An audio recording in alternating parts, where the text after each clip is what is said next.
Pogled v znanost.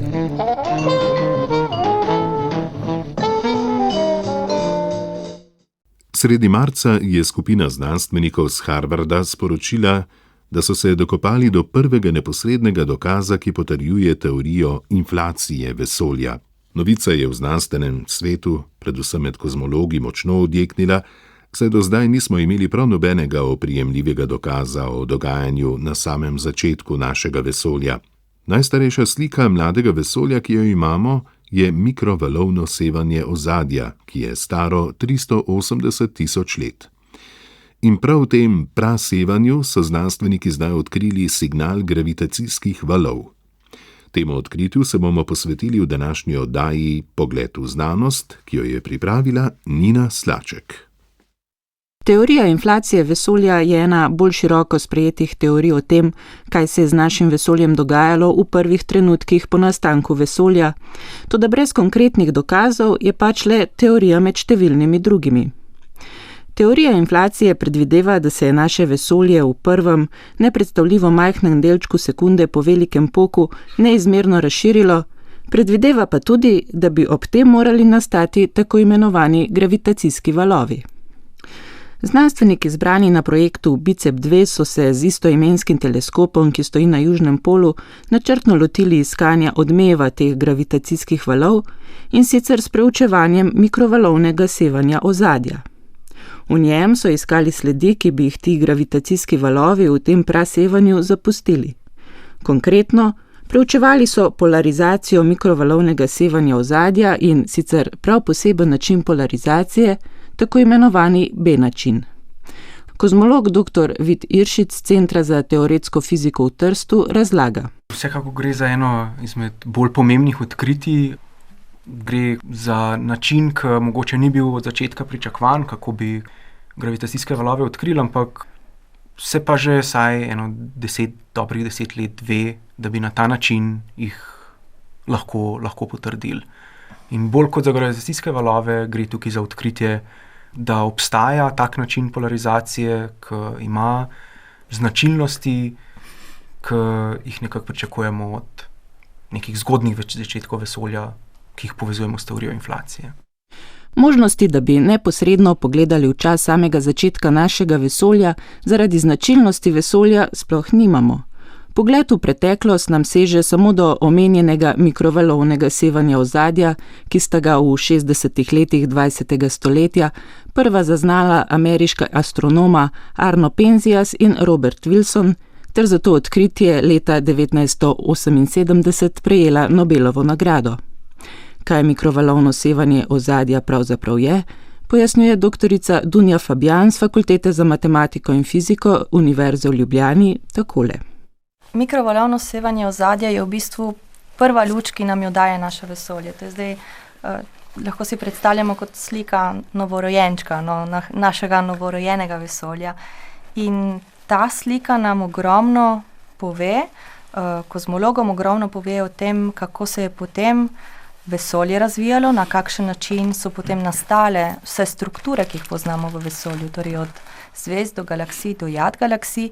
In v bistvu na tej sliki so odtisi prvega vesolja. In istočasno, torej s tem odkritjem, so pa dodatno potrdili to, da so poleg odtisov prvega vesolja so še prisotni odtisi čisto iz začetkov vesolja, torej odtisi, ki prihajajo iz časov, iz katerih svetloba do nas sploh ne more. Torej pred tole prvo sliko vesolja je pač vesolje bila taka juha, če si lahko tako predstavljamo, fotonov in pa delcev, in čez to juho naš pogled ne seže. Lahko pa s tem odtisom, ki nam ga dajo ti gravitacijski valovi na mikrovalovnem sevanju ozadju, vidimo čisto začetke vesolja. Dr. Vid Iršič dodaja. Torej, gre za to, da prasevanje kot tako gre za sipanje svetlobe na juhi, ki jo je doktorica Fabijan omenila, ko je juha postajala prozorna za nas, za svetlobo. In to, kar vidimo, je kakšna je izgledala juha tik prednje postala prozorna, ko se je vesolje dovolj razširilo, da so interakcije med delci in svetlobo postali dovolj majhni, da je lahko svetloba potovala nemoteno skozi vesolje. Zdaj, polarizacija prasevanja tudi ni nekaj povsem novega. Pri tem, ko se je svetloba sipala, je prišlo do polarizacije E-načina, ki ga tudi poznamo, in gre za to, da to, kar se je dogajalo od začetka vesolja, oziroma ta odtis inflacije pri začetku vesolja, ki ga nekako gravitacijski valovi prinesejo v prasevanje, pride res da od nekje z 10 na minus 32, 34, 38 sekunde. Te številke so zelo odvisne od modela, ki ga vzamemo v roke, ampak gre za to, da to nas postavi za 32 velikostnih redov ali pa 35 velikostnih redov pred tisto, kar smo prej poznali. Prej smo recimo poznali, čeprav nismo mogli videti, ampak iz tega, kar kasneje vidimo, lahko sklepamo, da nekako okrog 1 sekunde, ko je bilo vesolje staro 1 sekundo, je nekje nastal helij v vesolju. In to je nekaj, kar lahko zmerimo tudi danes, kakšen je delež helija v vesolju. In ta delež helija je nastal v zelo zgodnem vesolju. 1 sekundo, ko je bilo vesolje staro. Zdaj pa lahko sežemo ogromen korak lahko naredimo proti samim začetkom vesolja in to je res nepredstavljivo. Mislim, ko smo lahko šli recimo od danes do 1 sekunde, se nam zdi to zelo veliko, ampak še zmeri ni toliko velikostnih redov veliko kot od 1 sekunde do inflacije. Preučevanje mikrovalovnega sevanja ozadja je bilo tudi povod za nastanek teorije inflacije vesolja. To je bila ena od možnih razlag, ki je skušala pojasniti, zakaj je vesolje tako, kot je in zakaj je konec koncev mikrovalovno sevanje ozadja tako, kot je, razlaga profesor dr. Andrej Čadež z Fakultete za matematiko in fiziko Univerze v Ljubljani. Ta inflacija je prišla kot neka potreba, ki se je izkazala, ko so opazovali to prasevanje, ko se je videlo, da je prasevanje v vseh smerih enako. In potem so rekli ljudje, pa to je pravzaprav čudno, če je bilo na desnem koncu vesolja ravno tako vroče, kot na levem koncu vesolja, ampak tisto sevanje, kot mene prišlo z desnega konca vesolja, je rabilo 13 pa toliko milijard let. Tisto, ki z levega konca prišlo ravno tako z 13 milijard pa toliko let je potrebovalo, ampak ta dva konca vesolja nista vedela drug za drugega do danes. Torej, zakaj veste, da morate imeti enako temperaturo? In to je bil pravzaprav ta glavni razlog, zakaj so ljudje začeli govoriti o inflaciji, zakaj je prišlo do te inflacije. Vidite, znanost napreduje pravzaprav na zelo nenavadne načine. Naenkrat se pojavimo pred enim problemom, pred nekim zidom in potem se ga nek čudovit način reši. In čudovita stvar pri tem odkritju po moje ravno to, da nekaj, kar se je meni osebno zdel inflacija, jaz sem bil, moram reči, kar nekaj časa predvsej, bi rekel, skeptičen do inflacije. Sem rekel, se je mogoče čist fina ideja, ampak če nekaj več rabim, da bom verjel, da je to. In to, kar se zdaj zgodilo, se mi zdi, da tisto nekaj več. To se pravi, inflacija je dobila majčkeno trdnejšo, bi rekel, podlago, ampak seveda ne moramo pa še reči, da razumemo začetke vesolja. Mislim, da je delč od tega, ker namreč, kaj se takrat dogaja, ne vem, kvantne gravitacije še nimamo, mi vemo, da bi radi imeli, ampak jo pa nimamo. Tako da bo še nekaj dela, to se pravi, lahko se veselimo tega odkritja, ampak bo še nekaj dela, da bomo lahko vrednotili zares. Med teoretiki, ki so se konec 70. let 20. stoletja in začetek 80. prvi spopadali z razlago o širjenju vesolja, ki je zdaj dobila prvo eksperimentalno potrditev, sta ključni osebnosti ameriški fizik Alan Guth in ruski fizik Andrej Linde. Takole je Andrej Linde pospremil novico o odkritju, ki mu utegne prinesti celo Nobelovo nagrado. We are talking right now about a billions of a billions of a billions of a millions of a seconds after the Big Bang. Pogovarjamo se o milijardinki, milijardinke milijoninke sekunde po velikem poku. Vidimo obraz velikega poka. To je podoba teh gravitacijskih valov, ki so značilnost kvantne gravitacije, tega, kar je nastalo ob velikem poku. To je del zgodbe, ki je manjkal. Če je to res, je to trenutek, ko naravo razumemo na tako visoki stopnji, da presega vse. No, počakajmo in upajmo, da ne gre za zmoto. Vedno me spremlja občutek, kaj pa, če se motim in verjamem v to teorijo samo zato, ker je lepa. Kaj, če zato res pomaga to odkritje? Najlepša hvala. So this is really helpful to have events like that. It's really, really helpful. Thank you so much for doing it. Znanstveniki na projektu BICEP 2 so 3 leta preučevali ozek kos neba na južnem nebu in iskali značilno polarizacijo. Prav tako so 3 leta preučevali podatke in odstranjevali druge šume iz vesolja, ki jih je teleskop zaznal. Da so zares našli pravi signal, so potrdili z verjetnostjo 5 sigma, moč teh valov pa je po njihovih meritvah 0,2, kar je več, kot so pravzaprav pričakovali. Toda zdaj morajo njihove rezultate potrditi tudi druge raziskave, ki potekajo, in šele tedaj bo to odkritje znanstveno potrjeno. Doktorica Dunja Fabjan. Torej gre za pomembno odkritje, je pa tudi res, da so po svetu še prisotne skupine kozmologov in astronomov, ki raziskujejo tako isto polarizacijo in ki bi naj, predvsem se zdaj tukaj nanašam na vesoljsko misijo Planck, ki naj bi letos do konca leta tudi objavila svoje rezultate in ki je delno že objavila torej prve rezultate, ki kažejo nekoliko nižjo vrednost, torej tistih 0,2. In to je Planck je sicer napovedal, da bi naj bila ta vrednost nekoliko manjša, torej okrog 0,1 ali pa manj. Tako da zdaj mislim, da znanstveniki pričakujejo, da bodo do konca leta še ostali eksperimenti ali pa vsaj tisti eksperimenti, za katere se je že vedlo, da bodo lahko svoje podatke analizirali, do takrat tudi objavili svoje rezultate. In zanimivo bo potem pregledovati in si ogledati, koliko se ti rezultati skladajo, ker gre za različne eksperimente, različno zasnovo eksperimenta samega in torej zaradi tega bo potem še toliko bolj pomembna potrditev takega prebojnega dosežka. Ali bodo najnovejši kozmološki izsledki potrjeni ali pa morda modificirani, bomo torej izvedeli najverjetneje še letos. Vsekakor pa odkritje odpira povsem nov pogled v dogajanje v prvih trenutkih vesolja. Zakaj so gravitacijski valovi, ki so jih posredno zaznali na projektu BICEP 2, tako pomembni za teorijo inflacije, pojasnjuje dr. Vid Iršič takole. Teorija inflacije je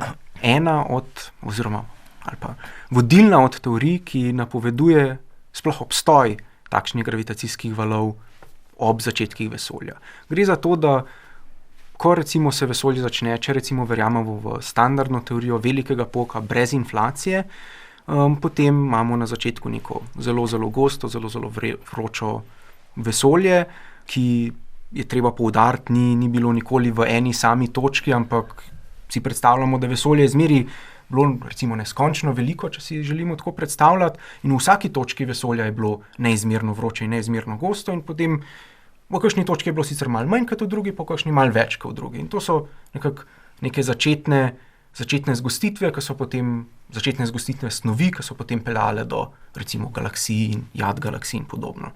In nikjer ni potrebno, da bi gravitacijski valovi obstajali. Gravitacijski valovi so neka bolj kompleksna oblika teh perturbacij, neka bolj kompleksna oblika razporeditve gostote. Ampak sama teorija velikega poka ne potrebuje gravitacijskih valov. Medtem, ko inflacija, ne da bi začela s tem, želimo imeti gravitacijske valove, ne, kot je povedal profesor Čadež, je inflacija bila vpeljana čisto iz nekega drugega razloga, zelo pomembnega sicer, ampak gravitacijski valovi so napoved te teorije in na ta način, da lahko nekako zmerimo učinek teh gravitacijskih valov, potem lahko rečemo, to je pa nek odtis inflacije, ki ga vidimo. Toda gravitacijski valovi se niso pojavili šele s teorijo inflacije. Njihov obstoj predvideva že Einsteinova splošna teorija relativnosti. Tako da projekt, ki je letos njihov odmev zaznal v polarizaciji mikrovalovnega sevanja, pravzaprav izhaja iz dolge tradicije iskanja teh težko zaznavnih valov, čeprav se je tega lotil na drugačen način. Profesor Andrej Čadež. Torej, gravitacijski valovi so v nekem smislu podobni elektromagnetnim valovom, ki jih vsi poznamo, so pravzaprav radijski valovi in tako naprej. So to valovanje prostora. Vsako valovanje mora nekaj sprožiti. Tisto, kar smo iskali v začetku, so bilo valovanja, ki je bila sprožena, znana nekak nebesna telesa. To se pravi, kolaps dveh nevtronskih zvezd v črno luknjo ali kaj takega, to je bilo nekako. Navedlo se je, da so gravitacijski valovi da so zelo šibki, da jih je zelo težko zaznati, to je bilo popolnoma jasno. In potem vsi eksperimenti z gravitacijskimi valovi so bili nekako namenjeni na to, da se meri te zelo majčkene spremembe prostora. To se pravi, mi morate si predstavljati, da merite recimo razdaljo med Zemljo pa Luno, ne, na natančnost velikosti atoma. Ne. Približno tako natančnost je treba meriti. Ne. In eksperiment LIGO, ne, ki je pač največji eksperiment na tem področju, ne, je že leta deluje, ne, in poskuša zaznati te gravitacijske valove od recimo padca kakšne zvezde v črno luknjo, ne, v daljnem vesolju, prav zelo daleč, recimo tam nekaj milijard svetlobnih let daleč, ne, toliko mora doseči, ne. In ta eksperiment je zelo težav. Zaenkrat, če niso uspeli zaznati, zdaj je eksperiment pod remontom, da bo ga posodobili, naredili še boljšega, ne, in pa čakuje, da naslednjič bi pa morali nekaj videti. Ne. Torej je za gravitacijske valove potrebna ogromna energija, ne, da so dovolj močni, da jih lahko zaznamo. Ne. In ravno inflacija je pa tisto, ne, ker lahko da toliko energije in zato mogoče ni le, vendar na koncu ni tako čudno, ne, da pravzaprav smo najprej zaznali gravitacijske valove od inflacije, ker inflacija je tista, ne, ki lahko da največ energije, ne, za to, da jih proizvede v tistem začetku. Ne. Kot pa rečeno, ne, če se pravi gravitacijske valove, bomo pa še vedno naprej iskali, ne, iz teh objektov, ne, ker želimo si, da bi gravitacijske valove spoznali ne samo z začetka vesolja, ne, ampak da bi tudi spoznali, če ta mehanizem gravitacijskih valov funkcionira, bi rekel, v današnjem vesolju. Ne. Kaj bi to potem pomenilo, profesor Andrej Čadež pojasnjuje takole. To bi pomenilo, da dejansko razumemo, ne, relativnostno teorijo. To se pa, veste, relativnostna teorija je bila še pred stoletji nekaj zelo nenavadnega. Nekaj so rekli, da zastume sam gospod Bog pa Einstein, ne druben drug več. Ne. Zdaj smo se nekako zelo sprijaznili, da jo razumemo, ampak še vedno je bilo potrebno zelo, zelo veliko eksperimentov, da smo potrdili, da je ta teorija dobra. Ne. In ta zadnja stvar, ne, ki jo nismo še potrdili do te teorije, ne, do zdaj, ne, so od gravitacijski valovi. Ne. Ampak ne zato, ker gravitacijski valovi ne bi obstajali, ne, ampak zato, ker jih je tako težko zaznati. Ne. Mi smo zaznali preko njihove posledice, ne pa še samih valov. Nismo jih zaznali, ne, tega pa še nismo. Ne. Se pa s tem odkritjem odpira povezava med relativnostno teorijo in kvantno fiziko, področjima, ki se v fiziki že celo stoletje trudijo spraviti na skupni imenovalec, poudarja dr. Vid Iršič. To je nekako osebno moje mnenje, da to je neka glavna značilnost inflacije. Da inflacija reče, da vesolje na začetku je bilo tako, kot bi pričakovali, da bi ga videli, pa ga ne. Torej, da bi bilo v eno smer malo drugačno kot v drugo smer. In kar inflacija reče, ja, na začetku je bilo tako in potem se je napihnilo v tem kratkem času, zelo kmalu po vesolju. In to, da razložimo tiste zelo začetke vesolja, ko je bilo zelo vroče, pa zelo razgibano, pa drugačno v vsaki smeri, to razložimo s kvantno mehaniko in potem napihnemo in rečemo, to nam pa da neke začetne pogoje za relativnostno teorijo. In da povežemo na nekem nivoju to dvoje, je to res velik preskok. Kje pa v tem odkritju vidijo nove možnosti za nadaljne raziskave in spoznavanje vesolja znanstveniki, ki so gravitacijske valove odkrili? Vodja projekta BICEP 2 John Kovacs z Harvarda je možnosti, ki se tu odpirajo, predstavil takole.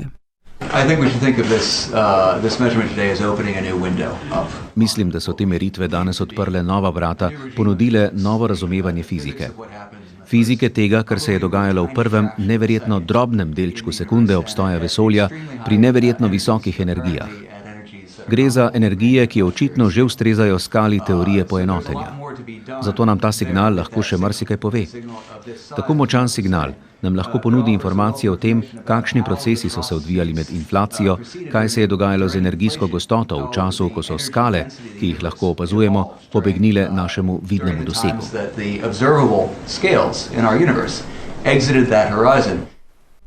Signal gravitacijskih valov torej odpira vpogled v dogajanje pri izredno visokih energijah, gre na področje teorije poenotenja, ki jo profesor Andrej Čadež pojasnjuje takole.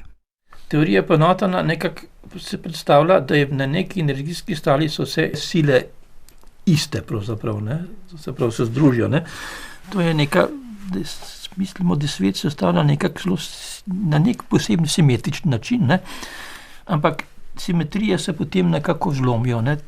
Na teh energijskih skalah, ki smo mi, recimo, ki mi živimo, ne? Naše energijske skale so recimo elektron-volt, ne? To je skala življenja. Ne?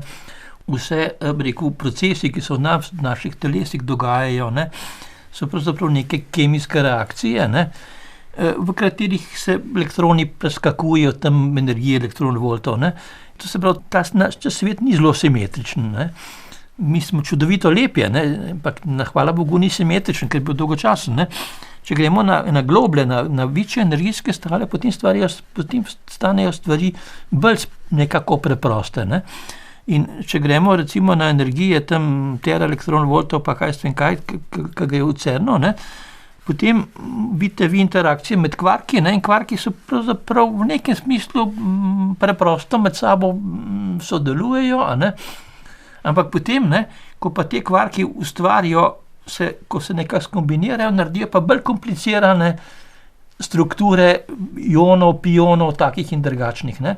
In če gremo pa še globlje dol, ne, potem je pa simetrija še večja. Ne? In na neki energijski skali, ne vem, kaj ste 10 na 50 elektron-voltov, kaj ste neka gromozanska energijska skala, ne, tam pa ljudje rečejo, da pa bi pa vseeno, vse sile so čisto simetrične, vse sile so v nekem smislu na enak način obnašajo. Ne moramo razlikovati menjo, pa drugo. Ne. Se pa v takih pogojih seveda zelo drugače vede snov. Snov je zmerno enaka, ne, ampak v različnih pogojih se snov na različne načine obnaša. Ne. In to se mi po svoje zdi zanimivo, da vidite, snov je snov. Zdaj, kaj je to snov? Recimo, če že govorimo o delcih, ne, je to pravzaprav zelo velik problem. Ne. Mi smo skozi mislili, da so najprej delci so atomi, ne. V redu, ne. Pa smo videli, da so atomi sestavljeni iz elektronov pa jeder, ne. No, pa smo videli, da so jedra pravzaprav sestavljeni iz protonov pa nevtronov, pa smo pa videli, da so pravzaprav protoni pa nevtroni sestavljeni iz kvarkov, ne. Zdaj, a so kvarki še kaj sestavljeni? Verjetno niso, ne.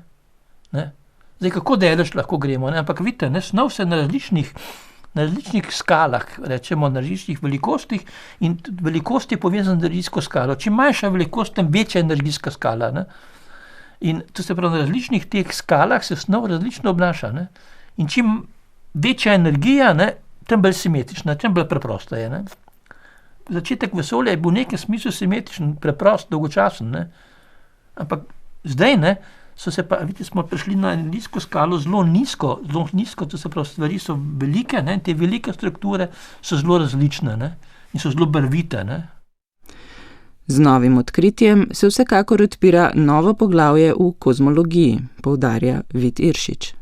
V zadnjem času je res ogromno zelo zanimivih odkritij, ki mogoče so bila pričakovana, mogoče tudi ne.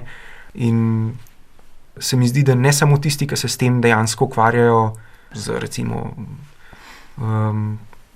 kozmologi iz Harvarda, ki se ukvarjajo z analizo bicepa, ampak tudi celotna kozmološka skupnost je nekako vesela, nekako čuti to razburjenje in vsekakor se mi zdi, da se vsi strinjajo, da to odkritje, ki so ga naredili z skupino Bicep 2, da to je neverjetno. Teorija inflacije vesolja je torej zaznavo gravitacijskih valov dobila svojo prvo konkretno potrditev. To pa nam bo v prihodnje nedvomno prineslo ne samo številne nove možnosti raziskovanja, ki so se s tem odkritjem odprle, ampak tudi povsem novo sliko našega vesolja. Oddajo Pogled v znanost je pripravila Nina Slaček.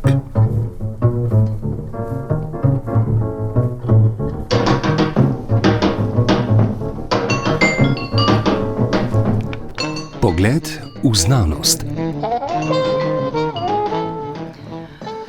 Znova z zanimanjem smo poslušali oddajo, ki jo je naša kolegica Nina Slaček pripravila pred 11 leti, in z zanimanjem bomo poslušali tudi našo naslednjo redno oddajo.